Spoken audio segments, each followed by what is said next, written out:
An event like this, it can shotgun everybody all over the place. So these men need to be focused coming into this event. Definitely, and I mean one of the athletes I'm going to be looking for as well. I'm going to be looking at Jonne Koski because Mikko told me that he's going to win this event. He's also said he's going to pace it on the run, pace it on the overhead squats, and go hard on the GHD sit-ups. Those are the words of Jonne Koski. But another one of the athletes I want to keep an eye on is Lukas Högberg. Now he did well on the 50s last year, and we know he's got an engine. I know he's done this workout in practice a couple of times and he's finished it. Difference is he hasn't had access to an actual true form. That true form is a different beast altogether. As our athletes are making their way through that 1 mile run, starting event number 3.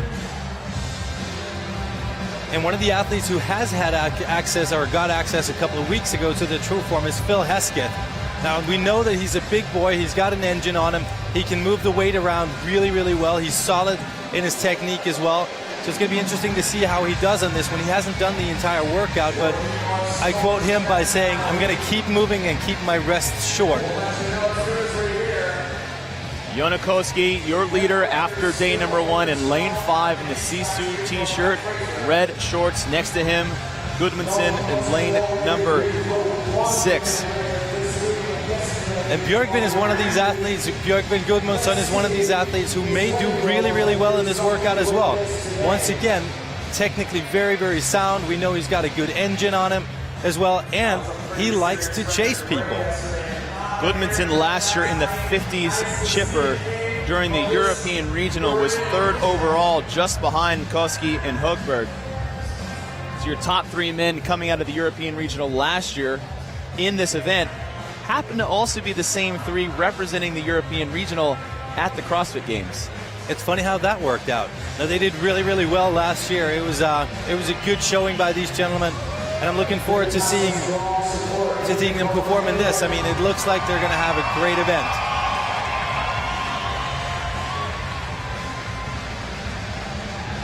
Past the 2-minute mark.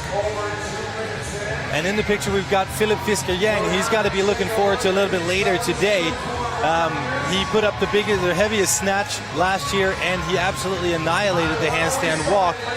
He's a big guy. He's also very, very strong. So what is 100 GHD sit-ups going to do to him? That's my biggest question. Lanes 5 and 6, your 1st and 2nd place men after day number 1. He has 23.4 miles on his runner.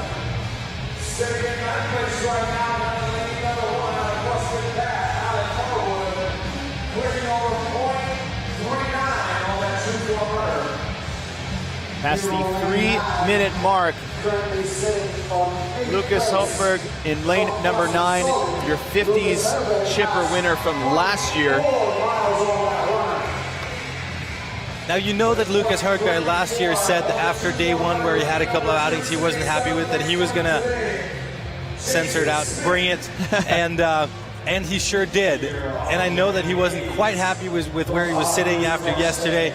So I'm imagining that he's going to be a man possessed on this workout. Very, very focused young man out of CrossFit Solid in Stockholm. Does very, very well indeed under pressure. So I'm looking forward to a good performance by Lukas Högberg as well. All athletes on the True Form Runner making their way through that mile as we approach the 4-minute mark, so we should be past the halfway point for most of these athletes. Here on lane 7, currently sitting at 4th place. Frederick Rodriguez from Rainbow CrossFit Ringley. Frederick has 0.47 miles on the run. As our athletes are making their way through, there's not a whole lot else going on for the athletes other than focusing on what they're supposed to do, but more about the mindset of some of these athletes. Let's go down to Amanda Krentz. Chase, I just talked to Justin Ahrens before he came out to the competition floor in that last heat. I asked him if he felt any pressure, any nerves before he came out onto the floor, and he said, not really. He said after Randy and Tommy V yesterday that his body physically can't even feel nervous at this point. He said he was a little bit anxious, and he had two things that he wanted to focus on in that last event. Number one was his breathing. He said he had to keep it nice and steady throughout the event, not get too overworked on some of the movements so that he didn't have enough gas in the tank for the next part of the competition. So the other thing that he said he wanted to focus on was just instead of keeping his breathing and everything, his technique, he said he just had to keep calm, keep his focus. He's just trying to come out here and do the best he can. Like you said, he's a golfer. He said he thought golf would take him around the world, and instead it's CrossFit. So he's just happy to be part of this competition. But I thought it was interesting. These athletes, they're worn out even after day one. So what they're doing today and throughout the rest of this competition is nothing short of amazing. It's no surprise as these athletes are worn out after day one. Just think of the intensity of Randy and then the taxing of the rope climbs of Tommy V could be. Absolutely. And combine that with being at the Belarus Super Arena, at the Meridian Regional, with all these other fantastic athletes. I mean, that adds a little bit of pressure on you as well. You're out of your element. It's a big show. Lots of people in the audience. Great crowd. I mean, that takes a toll as well. I'm not sure if they all slept as well as they usually do at home. 6 minutes into individual men event number 3. This is the 4th and final heat. We've had the best score set in the previous heat, 65 box jump overs by Mikael Mikere. So we're coming to 6:30. These athletes working through the final stretch of this mile run. A little update on pacing. Let's go to Roy McKernan. Hey guys, you just got to look at Lukas Högberg's screen. Him and the overall leaders, Jonne Koski and Björgvin, holding about an 8-minute per mile pace. The athlete to look for, first off the runner, could be Stephen Fawcett in lane number 3. He started at about a 7.2, and he hasn't creeped up much since then. He's one of the athletes who has to make a move today on moving day to jump himself in, and there goes the hand for him. So keep your eyes on Stephen Fawcett for the rest of the race. Just at the 7-minute mark, and Stephen Fawcett sitting in that 5th qualifying position, but there's definitely no comfortability there because only 15 points separate 3rd through 10th. So Fawcett will be the first athlete off the true form runner. And Stephen Fawcett is one of these, he has an endurance background, so I'm not surprised to see him get off the run really good, really fast. He's also upped his game, taken this to a whole new level. He got to Copenhagen a week ahead of time. He brought his own chef with him so he could eat optimally. He came out here Thursday. He did a dry run of the entire first day. I mean, Stephen Fawcett is prepared for this, and this is his time to move.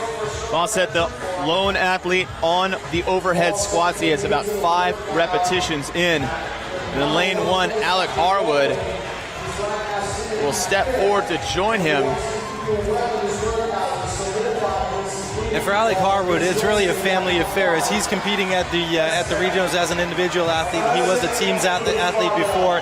His girlfriend, Laura Faulkner, is competing as an individual athlete as well. So, I mean, best possible surrounding to be at. More athletes making their way to the overhead squats. Jonne Koski came off the true form and right to the bar. That was the fastest turnaround we've seen by any athlete. And then, you know, he told us he was going to take it easy, pace himself through the run and the overhead squats, and then make a move on the GHD sit-ups. If a guy like Jonne Koski tells you that, then that's exactly what's going to happen. The event record was set by Matt Fraser last weekend at the East Regional, 24:17.6. His run split 7:35. Fawcett was a bit ahead of that, but it's the overhead squat time we're looking for as we just passed the 9-minute mark. 9:46 was when he was done with those overhead squats. And he, you know, Fraser being an athlete known to handle a bar very well, cruised through these 50 overhead squats. And what's interesting to see when it comes to cruising through the overhead squats is Fredrik Egidius currently sitting in 4th in lane number 7, and Lukas Högberg in lane number 9. They've got a slightly narrower grip on the bar, and they're going very, very fast on their overhead squats indeed. Being able to have the mobility to have a more narrow grip like that means that their shoulders won't be as taxed. Gudmundsson, one of the 3 athletes off the true form runner early, done with 25 overhead squats, onto his second set of 25. He's currently holding second place with 170 points. Back behind him, your leader, Jonne Koski, to the left in the black shirt, red shorts. Moved from his first 25 right into his second 25. I mean, Jonne Koski, if this is his idea of pacing himself and taking it easy, I'm looking forward to see what it means to step on it on the GHD. Only 3 men around the world have completed this particular event as we are past the 10-minute mark. So Matt Fraser's split time of 9:46, holding well as we are at the 2015 Meridian Regional, tackling men's individual event number 3. And so moving on to the GHD sit-up, we've got Lukas Högberg.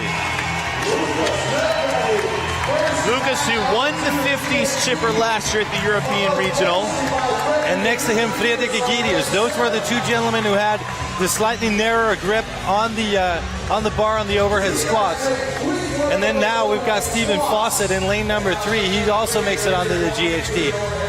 Stephen Fawcett is your first athlete who is off the true form, second or third to the GHDs behind Egidius and Högberg.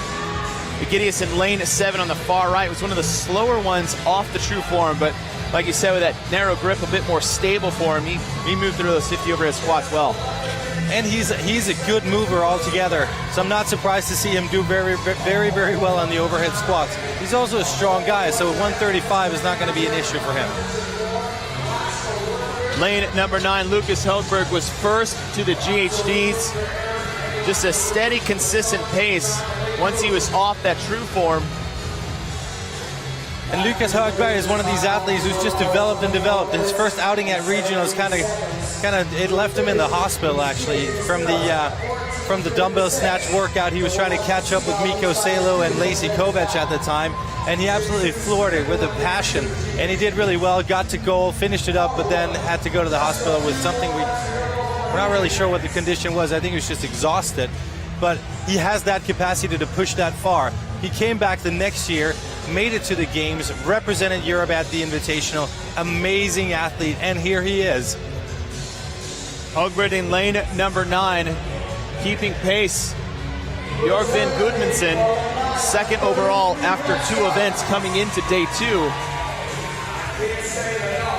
Gudmundsson was 3rd place in the 50s last year. And well, there are a lot of reasons you don't want to count out a guy like Björgvin. First of all, because he's a fantastic athlete. Secondly, he comes out of a fantastic box in Reykjavik. And that being said, he's from Iceland. We've seen in the standings that bodes for good quality athleticism. Coming up to the 13-minute mark, that will be our halfway point for this 26-minute capped event.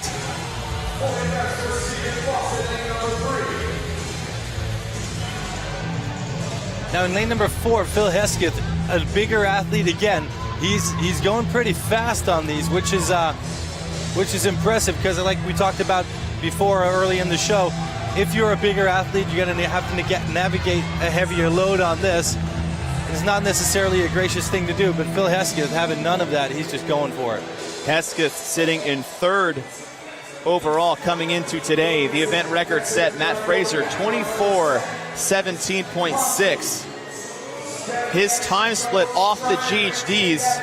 Keep your eye on the left corner of your screen. Our time check, 13:45. Matt Fraser was off the GHDs at 14:56, so just over a minute from now is when Fraser got off the GHDs and onto those double unders. So keep your eye on the field to see if anybody can keep pace with that event record split by Matt Fraser.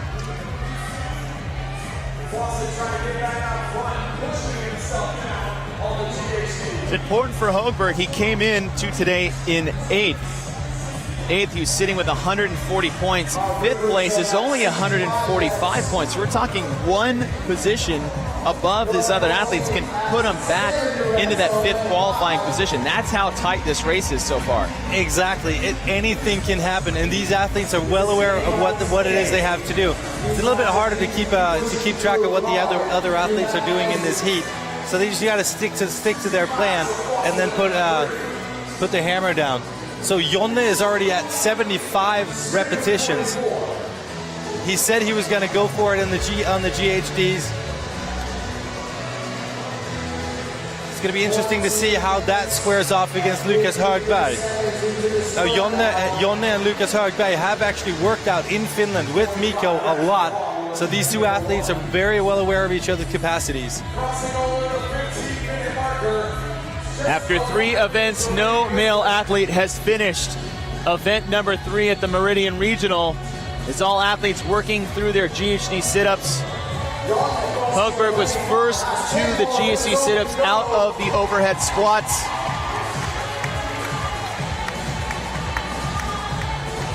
Jonne is at 90 reps now. So Jonne Koski at 90, 95. So his judge's hand has gone up. He has really made the move that he said he was going to make on the GHD sit-ups. Jonne Koski will be getting off the GHDs at 15:46. He's about 50 seconds off the pace set by Matt Fraser, but he was also 1 minute and 15 seconds behind Fraser when he got off the true form. So Koski is slowly chipping away at Fraser's event record. And Lukas Högberg and Björgvin Gudmundsson get off the GHD at the same time. Top 3, Koski, Gudmundsson, Högberg. On to 150 double unders. So it's such a tight race. Högberg doing what he needs to do to put himself back in the top 5 qualifying spots. So when Björgvin and Lukas got on the rope, Jonne already had 25 double unders in the tank. So Jonne maintaining his lead. Jonne Koski done with 75 reps, on to his second set of 75. Högberg and Gudmundsson. Gudmundsson will break. He's in no shirt, yellow shorts as Fredrik Agidius and Stefano Migliorini in lane number 10 is joined. And so I was talking to Mikko yesterday about Jonne Koski, and basically, so they're training partners. As much as Mikko may be a mentor, he's also a sparring partner for Jonne. And they agreed that in the dark months of the year is when you need to do the job so that you can get paid during the summer. And it looks like Jonne Koski is currently getting paid for doing the work and putting in the effort.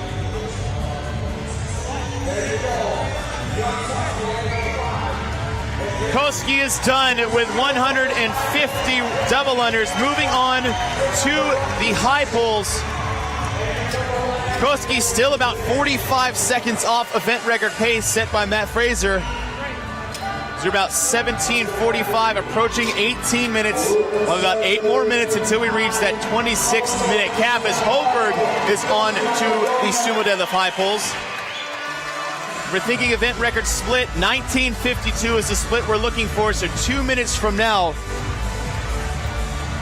So Jonne has got 8 reps on Lukas moving into the sumo deadlift high pulls, but Lukas is putting together a longer series here, so I wouldn't be too surprised to see Lukas catch up with Jonne.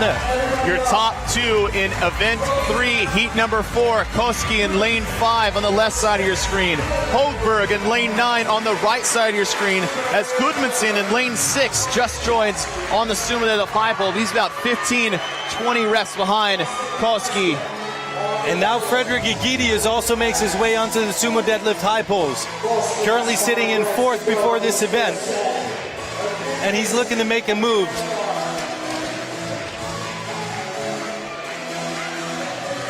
Högberg taking a quick break on the high pulls. Agidius is to the high pulls. Gudmundsson. Koski is doing 2s and 3s, but a 5-second break in between as we're at the 19-minute mark. Högberg 2 reps before he finishes his first set of 25, as Koski has already moved on to his final 25 reps. 50 total. The weight is 135 pounds.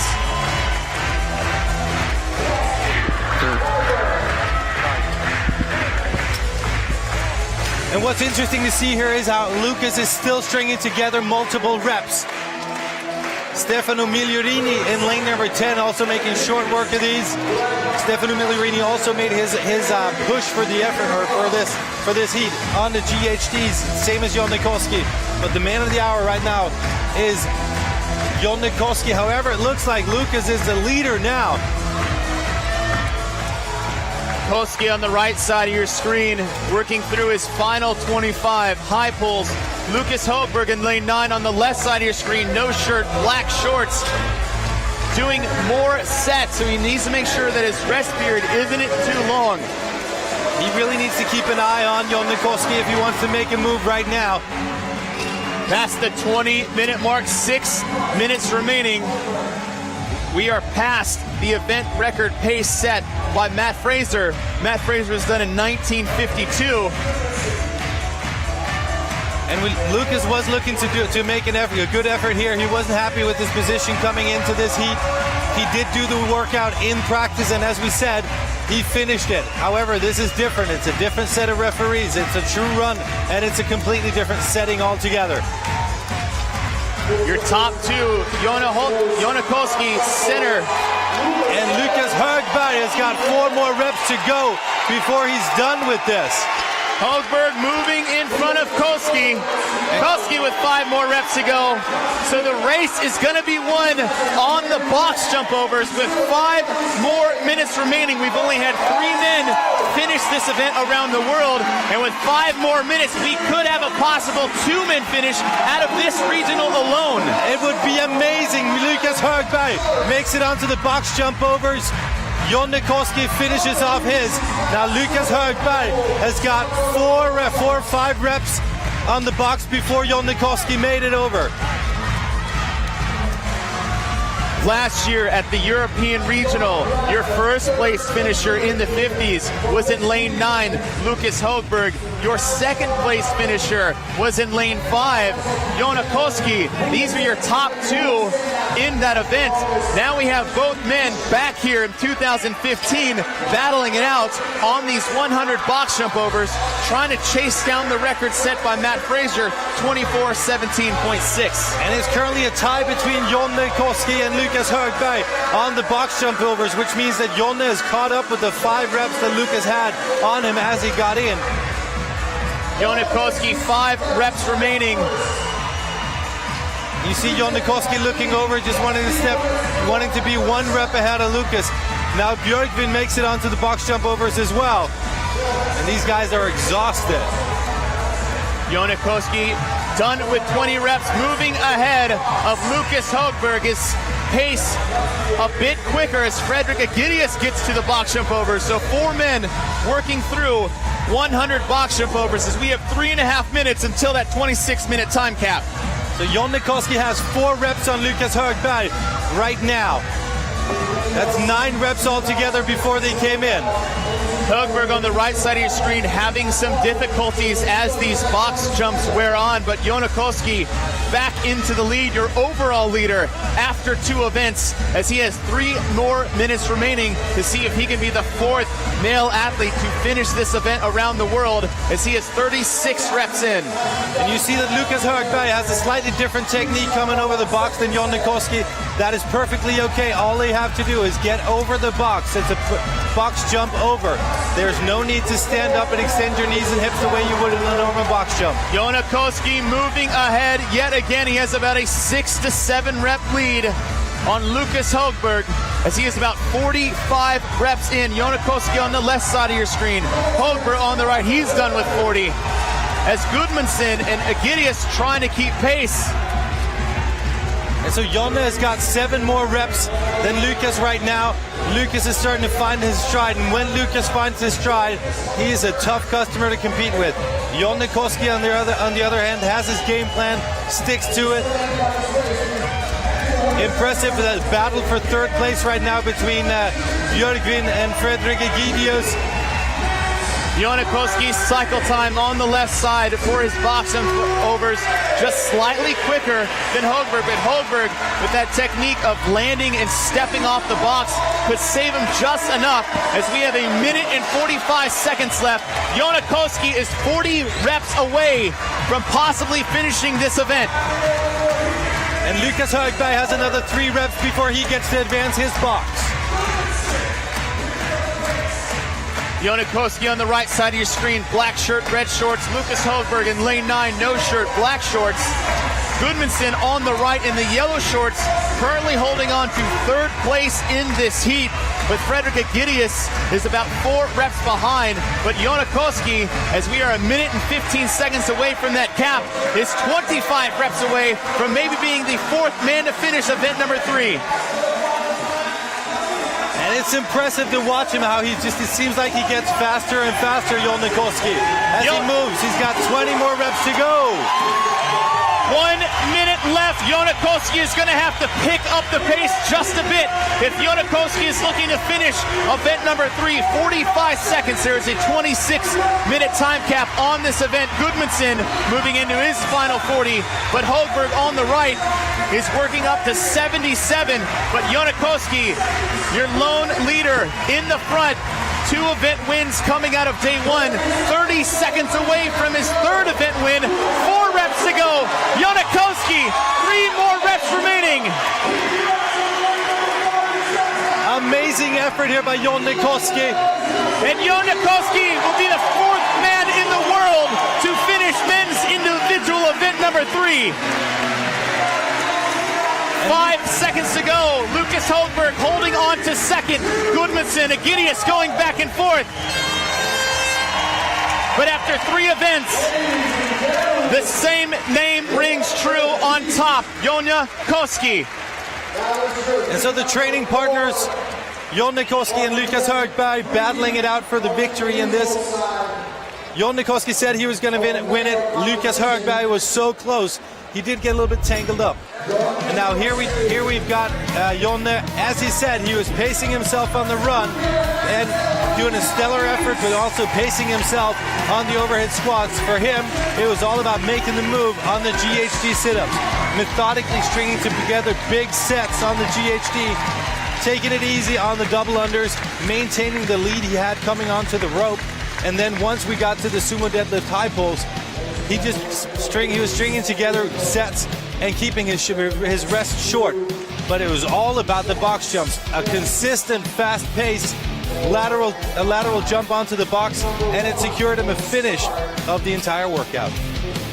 Jonne Koski, 3 event wins after 3 events, is down with the 4th man to ever finish men's event number 3, Jonne Koski.